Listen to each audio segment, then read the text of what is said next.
Hello everyone, welcome to my channel. मैं हूं प्रज्ञा और आज की वीडियो लेक्चर में हम जो है सीजी बोर्ड की क्लास 9 हिस्ट्री का chapter 9 the industrial revolution and social change इसका थर्ड पार्ट देखेंगे। तो इससे पहले के पार्ट में हमने काफ़ी सारी चीज़ों के बारे में देख लिया था। हमने जाना कि इंडस्ट्रियल रेवोल्यूशन होता क्या है और कैसे जो है वो ब्रिटेन से स्टार्ट हुआ, क्यों ब्रिटेन में स्टार्ट हुआ, ये सारी चीज़ें भी हमने डिस्कस कर ली थी। क्या क्या फैक्टर्स थे इंडस्ट्रियल रेवोल्यूशन के लिए, ये सारी चीज़ें जो हमने देख ली थी।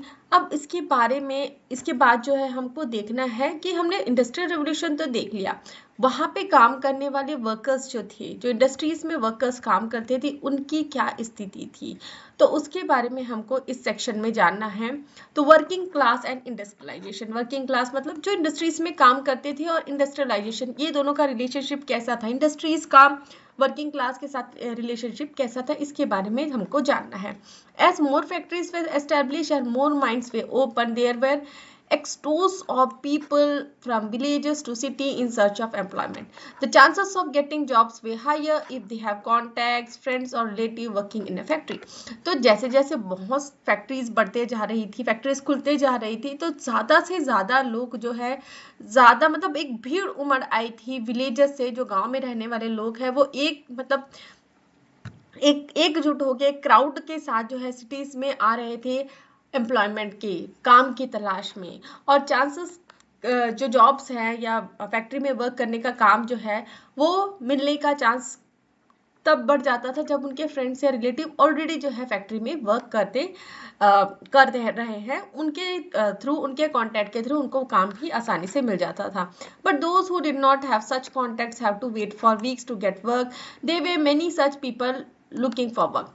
तो अगर किसी का जान पहचान का नहीं है, जो आज की डेट में भी अगर आप देखेंगे तो ऐसा होता है, अगर आपका जान पहचान है तो उस कहीं पे भी आपको वर्क जो है, काम जो है वो जल्दी से मिल जाएगा। अगर नहीं है तो आपको थोड़ा सा स्ट्रगल करना पड़ता है, वीक्स तक रुकना पड़ता है ताकि आपको काम मिल सके। और ऐसे लोग जो है काम की तलाश में आते जा रहे थे। दे स्लेप्ट अंडर ब्रिजेस और in night shelter. The police also put put up temporary shelters for them. तो अब ये काम के तलाश में आते जाते थे, लेकिन अगर घर नहीं है, सिर्फ काम के तलाश में आए हैं, तभी तक उनके पास घर नहीं है, तो वो ब्रिज के नीचे या कोई नाइट शेल्टर में जाकर रुकते थे। और पुलिस भी जो भी है टेम्परेरी शेल्टर्स बना के रखे थे ताकि ऐसे लोग जो बाहर से आ रहे हैं वो वहां पे रुक सके, शहरों में रुक सके। Even those who got work lived in flimsy tenements without any civic facilities. और जिनके पास काम भी था, जो ऑलरेडी फैक्ट्रीज में काम कर रहे हैं, उनको फ्लिटी टेंटमेंट मतलब जहाँ पे किराए का छोटा सा घर, छोटे छोटे कंपार्टमेंट बना के रखे जाते थे, जहाँ पे लोग जो इस तरीके के वर्कर्स है वो किराए पे रहते थे।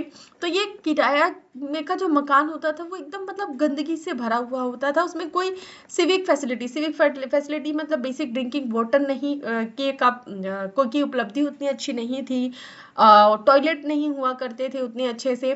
तो इस तरीके की जो बेसिक सिविक फैसिलिटीज है वो वहाँ पे नहीं होती थी। Sickness and epidemics were common. Because of sickness and poverty, the average lifespan of worker was very low. तो ऐसे सिचुएशन में जहाँ पे अच्छे से उनको रहने का घर नहीं मिलता था, और एक ये जो टेंटमेंट होते थे ना, ये जो रहने का एक छोटे छोटे केज टाइप के छोटे छोटे घर, एक मतलब एक ही रूम में 4 से 5, छोटे से रूम में 4 से 5 लोग रह रहे। तो सिकनेस मतलब बीमारी, और एपिडेमिक क्या होता है, अगर जैसे कोई भी बीमारी है वो पूरी फैल जाए। जैसे कि हम मान ले पीलिया है, पीलिया एक को हुआ, दूसरे को हुआ, तीसरे को, तो ये क्या हो गया, मतलब एक एपिडेमिक इस तरीके की बीमारी अगर पूरे जगह पे फैल जाती है तो इसे एपिडेमिक कहा जाता है।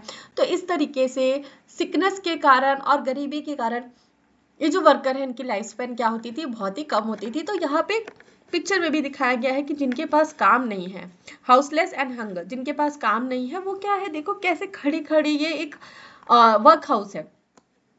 वर्क हाउस एक ऐसा जगह होता था जहाँ पे जिसके पास कुछ नहीं है, गरीब है, वो उनको रहने के लिए जगह मिलती थी। तो होमलेस पीपल जो है यहाँ पे लाइन में खड़े हुए हैं, उनके सिर क्या हुए, झुके हुए हैं, वो सैड है, और वो ओवरनाइट वहाँ रुकने के लिए, जो वर्क हाउस है वहाँ पे रुकने के लिए मजबूर है। और उस समय जो है डिस्ग्रेस मतलब एक बहुत बड़ा मतलब बुरी बात मानी जाती थी कि वर्क हाउस में उनको रुकना पड़ रहा है, तो इस तरीके से लोग यहाँ पे खड़े हुए हैं। Production in many industries was seasonal, hence workers were laid off for long periods. तो वर्कर्स जैसे कई सारे इंडस्ट्रीज ऐसे थे जहाँ पे वर्क सीजन के हिसाब से होता था, सीजन में रॉ मटेरियल है तो उसी समय जो है उन फैक्ट्रीज में काम हुआ करता था, तो इसलिए जो है जो वर्कर्स है उनको लॉन्ग टाइम के लिए बिना काम, लेड ऑफ मतलब बिना काम के लिए रहना पड़ता था। तो इस समय वो क्या करते थे, या तो अपने विलेजेस में चले जाते थे समर सीजन में ताकि वो अपने फार्म में काम जो काम है उसको कर सके, लेकिन बहुत सारे लोग जो है रिमेन सिटीज में ही रुकते थे और स्ट्रीट्स में या कोई भी छोटा मोटा जो जॉब है उसको वो वहाँ पे करके अपना गुजारा चलाते थे। Towards the beginning of 19th century wages increased but they were still to meet too low the rising cost of living. अब आते आते जो 19th सेंचुरी का आते आते का समय था, यहाँ पे जो लेबर्स हैं उनके तनख्वाह, वेजेस मतलब तनख्वाह तो बढ़ गई लेकिन वो अभी इतनी कम थी कि जो राइस ऑफ कॉस्ट है जो बेसिक चीजें लगती है जीवन यापन करने के लिए उसको खरीद पाना उससे मुश्किल था। The average daily wages of workers depend on prevailing wage rate as well as the period of employment. तो एवरेज डेली वेजेस जो है वर्कर्स का वो किसके ऊपर डिपेंड करता था, जो भी उस समय वेज रेट चल रहा है उसके ऊपर, और जो पीरियड है उनका कितना ड्यूरेशन है एम्प्लॉयमेंट का उसके ऊपर डिपेंडेंट था।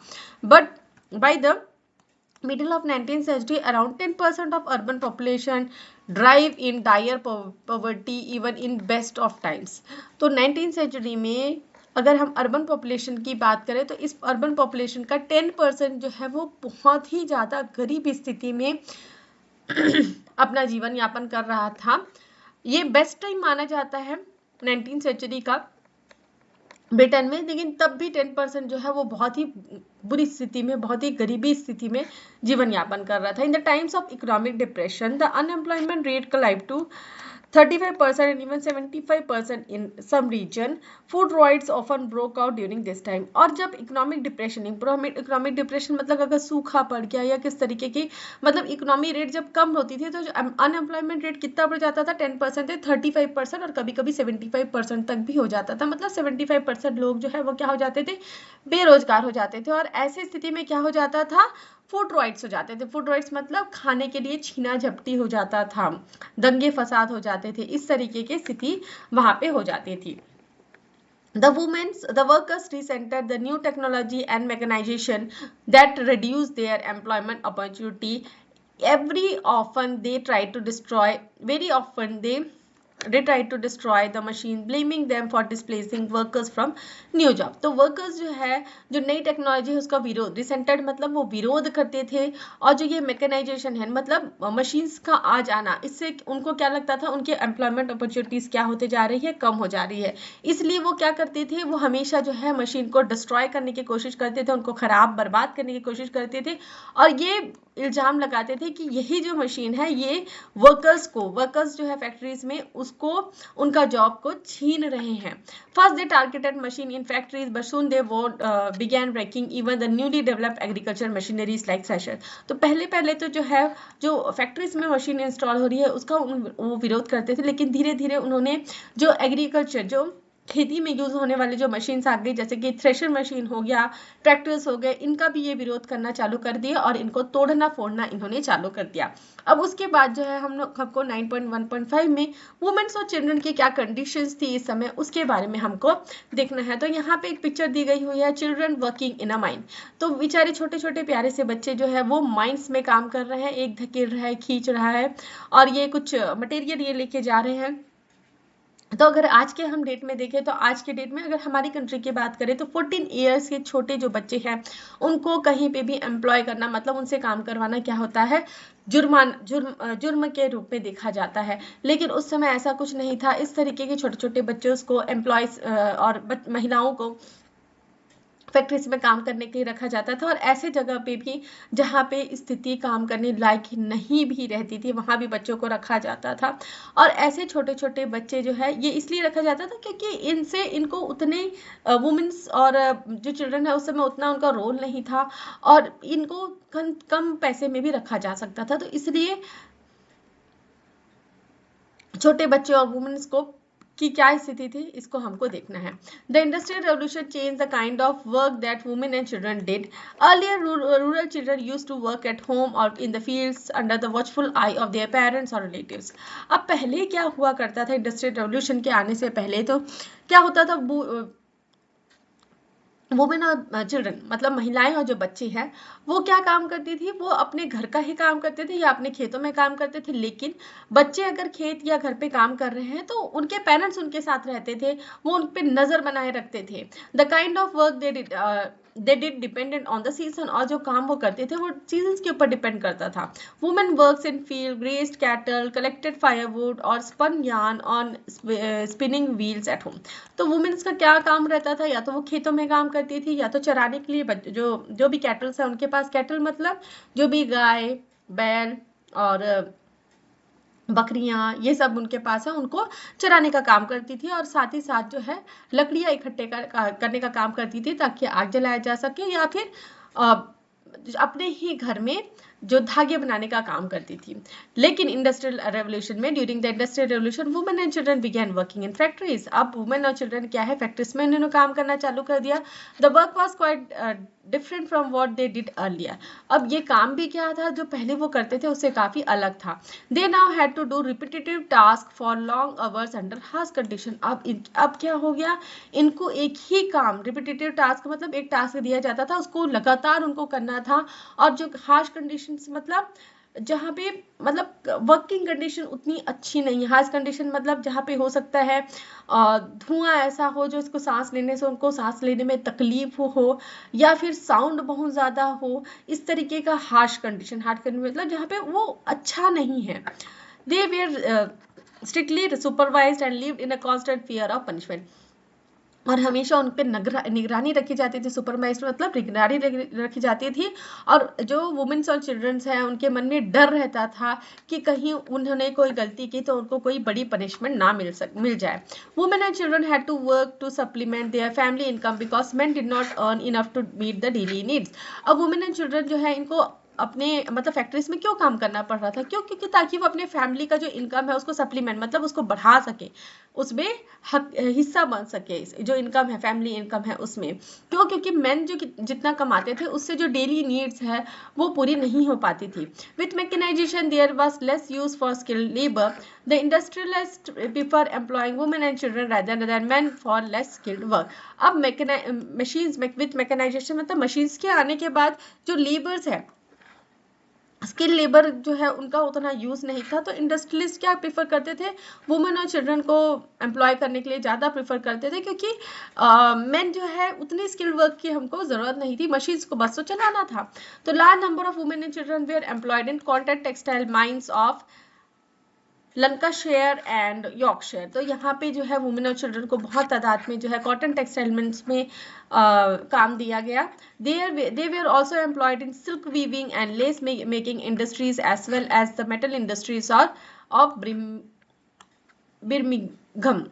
तो यहाँ पे जो सिल्क वीविंग इंडस्ट्रीज है, लेस बनाने वाला जो काम है, और मेटल इंडस्ट्रीज में भी बच्चों और महिलाओं को रखा गया था। Agile fingers and shorter height of children were particularly suited to operate the cotton spinning machine. तो ये जो छोटे छोटे बच्चों के हाथ थे, ठीक है, उंगलियां थी। अब देखो जो बच्चे जो है अजाइल फिंगर्स मतलब जो वो फ्लेक्सिबल होते हैं उनके हाथ, थोड़ा ज़्यादा मोड़ना वो सब चीज़ें बच्चे बहुत अच्छे से कर लेते हैं। तो अजाइल फिंगर्स मतलब जो आसानी से मुड़ जाए, जो फिंगर्स जो है उनको अजाइल फिंगर्स कहा जा रहा है। और इनकी हाइट भी बहुत छोटी रहती थी, बच्चों की हाइट कम रहती, तो ये जो है ये पर्टिकुलरली सूट करता था कॉटन जो स्पिनिंग मशीन है उसको चलाने के लिए।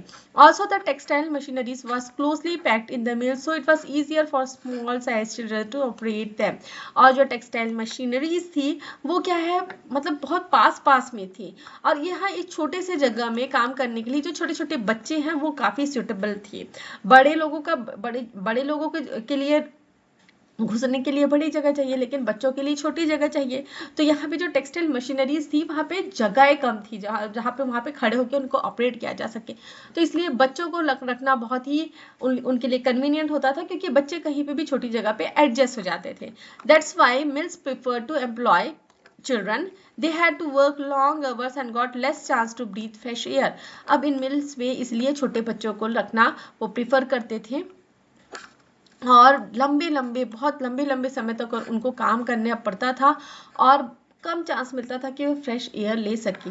They worked even on Sundays when they were made to clean machine। अब उनको संडे को भी काम करने के लिए बोला जाता था। संडे को क्या काम रहता था? मशीनें बंद रहती थी, लेकिन उनको मशीन का साफ सफाई करने का काम बोला जाता था। Accidents often occur, their hair would caught in the machines or their hands would be mangled। तो एक्सीडेंट्स हमेशा हो जाते थे, क्या हो जाता था? हेयर, बच्चों के जो बाल है वो कभी कभी मशीन में फंस जाते थे, और कभी कभी ये होता था कि उनका जो हाथ है वो मशीन में मैंगल्ड मतलब मशीन के साथ दब जाता था।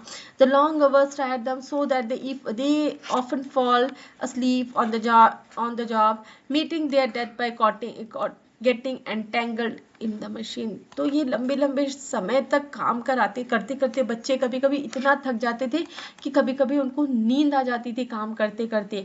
और नींद आ जाना मतलब क्या है? उनको मौत का बुलावा मिल जाना, क्योंकि नींद अगर आ गई तो कई बार क्या है, वो मशीन के अंदर ही फंस जाते थे। Getting entangled in the machine, तो आप सोच सकते हैं कितनी बेकार स्थिति रही होगी उस समय। बच्चे जो है मशीन के अंदर ही फंस जा रहे हैं। The coal mines were also dangerous place to work in and the worker suffered many injuries. अब वैसे ही यहाँ तो हम टेक्सटाइल इंडस्ट्रीज की हमने बात की, वैसे ही कोल माइंस जो है वो भी क्या है, एक डेंजरस प्लेस था जहाँ पे बच्चे और महिलाएं काम करते थे, वर्कर्स काम करते थे, और उनको कई बार इंजरीज, चोट भी लग जाती थी। The tunnel roof often caved in and gas explosion were common. तो कई बार हो जाता था जो टनल का जो रूफ है वो क्या हो जाता था, ठीक है, टनल ऐसा बना हुआ रहता है जहाँ पे कोल माइंस, जमीन के अंदर टनल बना हुआ रहता है, तो कई बार क्या हो जाता था, रूफ जो है वो धंस जाती थी या फिर गैस का एक्सप्लोशन हो जाता था।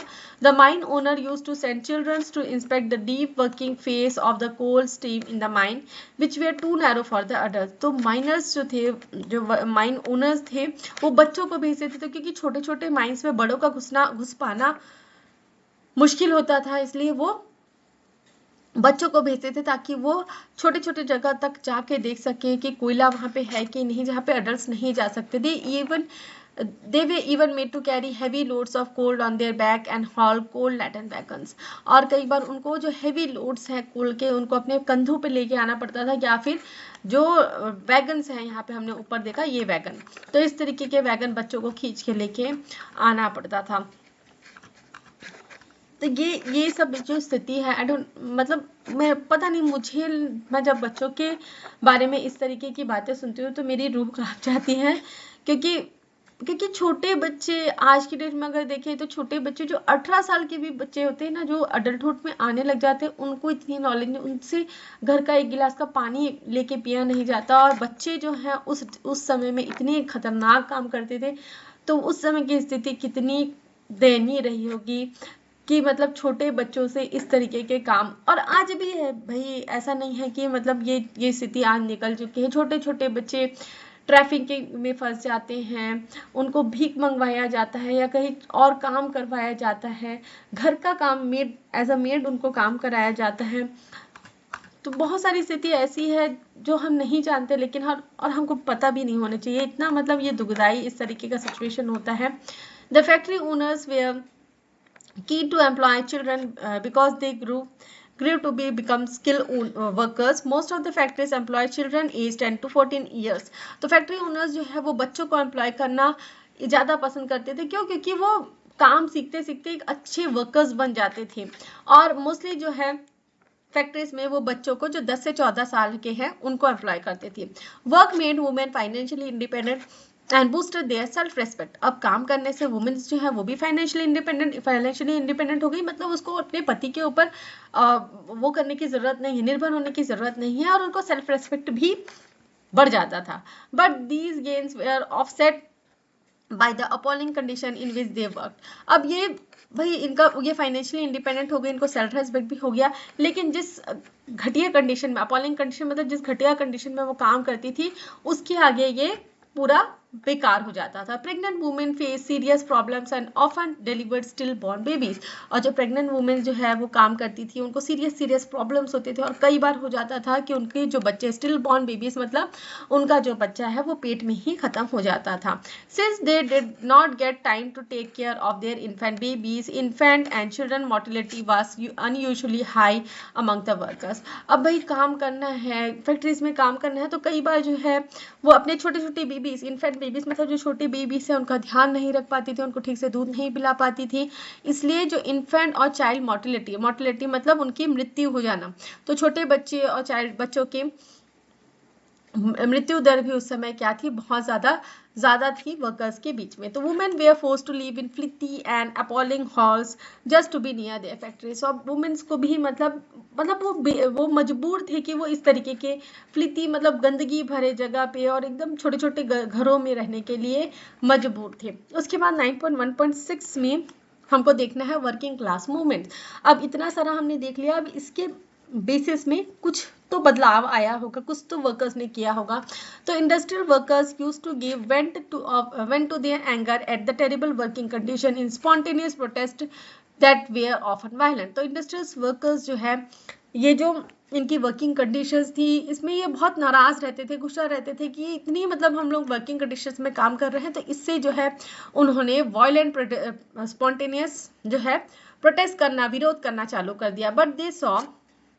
But when they saw no improvement in their working condition, they began to adopt more organized way to protest. अब देखा भाई प्रोटेस्ट भी कर रहे हैं, हम विरोध भी कर रहे हैं, लेकिन उसके बाद भी कोई भी इम्प्रूवमेंट नहीं हो रहा है उनके वर्किंग कंडीशन में।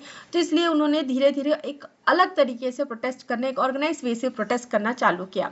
The workers of different industries form organized group to collectively bargain with the factory owners. जो भी वर्कर्स है डिफरेंट अलग अलग इंडस्ट्रीज की, सिर्फ एक इंडस्ट्रीज की बात नहीं हो रही, अलग अलग इंडस्ट्रीज के जो वर्कर्स है उन्होंने ऑर्गेनाइजेशन ग्रुप बनाना चालू किया और एक साथ जो है फैक्ट्री ओनर से बार्गेन करना चालू किया कि उनको इतना पर्टिकुलर भत्ता देना है, मतलब वेजेस देना है, इस तरीके से। So these organizations developed into labor unions or associations. The workers all set up mutual aid societies to help sick and unemployed workers. They contributed small donation to run this cooperative society. अब ये जो factory owners का जो group है ये धीरे धीरे organisation का रूप ले लिया। तो यहाँ पे ऑर्गेनाइजेशन डेवलप कर लिया उन्होंने और ये जो लेबर यूनियंस या एसोसिएशन बना लिया अपना। और ये जो एसोसिएशन है इन्होंने अपना एक म्यूचुअल एक सोसाइटी बना ली जहाँ पे अगर कोई बीमार है या कोई अनएम्प्लॉयड है उसको वो हेल्प कर सके। तो इसलिए वो अपना एक छोटा छोटा डोनेशन देके उन्होंने ये कोऑपरेटिव सोसाइटी को रन करना चालू किया। The workers were mostly inspired by the Republic idea of French Revolution and Jacobins. तो ये जो वर्कर्स है वो किससे इंस्पायर थे? फ्रेंच रेवोल्यूशन और जैकोबिन्स के बारे में हमने देखा है, फ्रेंच रेवोल्यूशन के बारे में भी देखा है हमने इसके प्रीवियस चैप्टर में। तो इस तरीके का इन्होंने रिपब्लिक आइडियाज को अपनाया और एक ग्रुप बनाया। They were also influenced by socialist ideology. They began to demand democratic rights and economic and political equality for all. और इसलिए इन्होंने सभी के लिए डेमोक्रेटिक राइट्स को और इकोनॉमिक इक्वलिटी, जो पॉलिटिकल इक्वलिटी है, सभी के लिए मांग इन्होंने रखना चालू किया। A movement called Luddism developed between 1811 and 17 named after an imaginary or real general Ned Ludd. It was essentially to protest against mechanization which was robbing people of their livelihoods. अब एक मूवमेंट एक आया लुडिज्म, ठीक है, जो 1811 से 1817 के बीच में आया और ये शायद एक इमेजिनरी या रियल जनरल, ये हम नहीं कह सकते, निड लुड के नाम पे आया।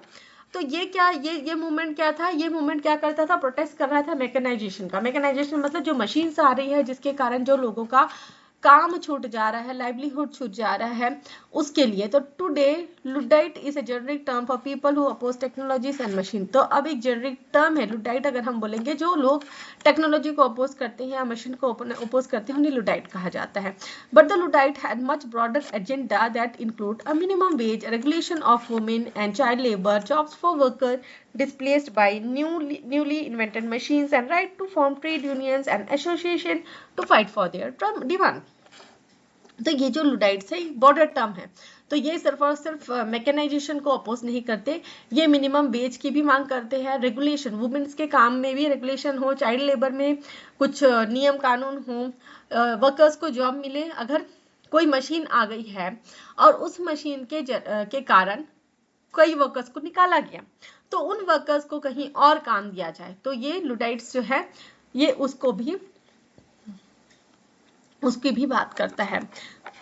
और ट्रेड यूनियंस की और right to form trade unions, इसकी भी बात करते हैं। एसोसिएशन कि वो अपने डिमांड्स के लिए फाइट कर सके। The parliament responded by trying to suppress the workers. It passed a new light that prohibited people from protesting against state policies. अब इसके खिलाफ में पार्लियामेंट ने भी रिस्पॉन्ड किया और उन्होंने वर्कर्स को दबाने की कोशिश की, सप्रेस करने की कोशिश की, और उन्होंने एक नया लॉ पास किया जिसमें लोगों को मनाही थी कि वो इस तरीके की जो स्टेट की पॉलिसीज है उसमें कोई भी विरोध कर सके। But the flow of democratic idea could not be stemmed and this oppressive law was withdrawn in 1824-25। अब ये जो डेमोक्रेटिक आइडियाज की लहर चली थी इसको रोकना पॉसिबल नहीं था और इस तरीके की कोई भी शोषण वाले ऑपरेसिव अत्याचारी लॉ बनाने से भी वो लोग नहीं रोक पा रहे थे। तो फ्रॉम 1832 के बाद में right to vote for parliament was gradually thrown open to social class. अब 1832 में राइट टू वोट जो पार्लियामेंट में था वो जो सोशल क्लास वाले जो लोग हैं उनके लिए भी ओपन हो गया। तो after 1819 laws were formulated to regulate child labour and limiting working hours. और 1819 के बाद में लॉज भी बनाया गया जिसमें चाइल्ड लेबर को रेगुलेट किया गया और जो वर्किंग आवर्स है उसको भी लिमिट में रखा गया। जैसे पहले कोई टाइमिंग नहीं था, जैसे आज के डेट में 9 आवर्स 10 आवर्स, तो उस तरीके का जो है वर्किंग आवर्स को भी लिमिट किया गया। तो आगे आने वाले सेक्शन में हमको इंडस्ट्रियलाइजेशन ऑफ जर्मनी और इंडिया के बारे में भी हमको देखना है, तो आगे के सेक्शन में हम नेक्स्ट वीडियो लेक्चर में देखेंगे। तो मैं आशा करती हूँ कि इतना आपको समझ में आया है। इतना समझ में आया तो वीडियो को लाइक शेयर करें, कमेंट करके बताएं कि वीडियो कैसा लगा। अगर मेरे चैनल की वीडियोस आपको पसंद आते हैं तो चैनल को सब्सक्राइब कर लीजिए, बेल नोटिफिकेशन को भी ऑन कर लीजिए ताकि जब भी मैं नई वीडियोस डालूं तो आपको नोटिफिकेशन मिल सके। Thanks for watching.